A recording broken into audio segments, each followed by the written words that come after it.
Consulting firm PwC Australia has been in turmoil since a scandal about the misuse of confidential information infuriated the public and the firm's biggest client, the federal government.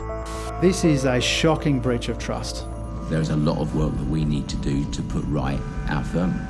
That attitude that it's just a storm in a teacup and it'll all blow over is part of the problem. Now the government has reopened the chequebook. They shouldn't be out of the freezer, but it's definitely money going to them for consulting work. PwC Australia owns almost half of PwC Indigenous, which won the new contract, worth more than $700,000.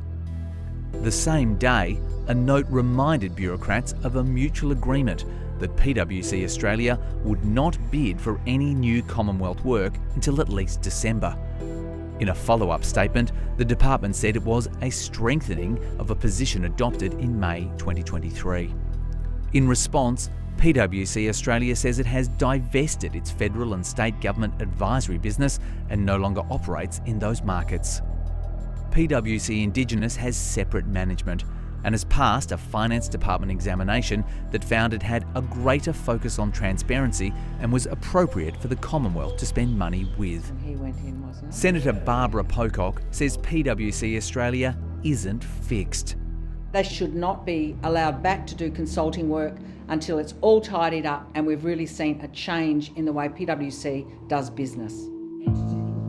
Probes are underway by the Australian Federal Police, the Tax Practitioners Board, the Accountants Professional Association and 2 Senate bodies, after a senior partner was found to have used information about government plans to tax multinational companies to engineer a way around them.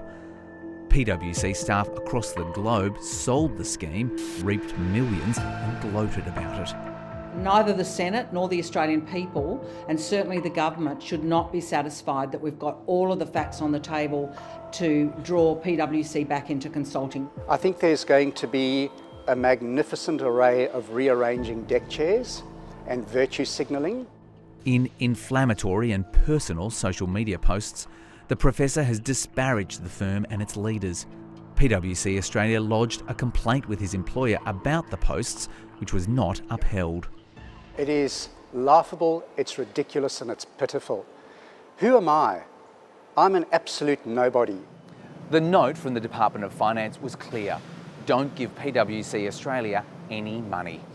That command specifically excludes PwC Indigenous and Sign Advisory, the part of PwC that deals with government contracts and was spun off into a new company. Despite the door being back open in December, PwC Australia says it won't be restarting work for the government, except in extremely limited circumstances. PwC have got more work to do. A firm direction for a firm in trouble.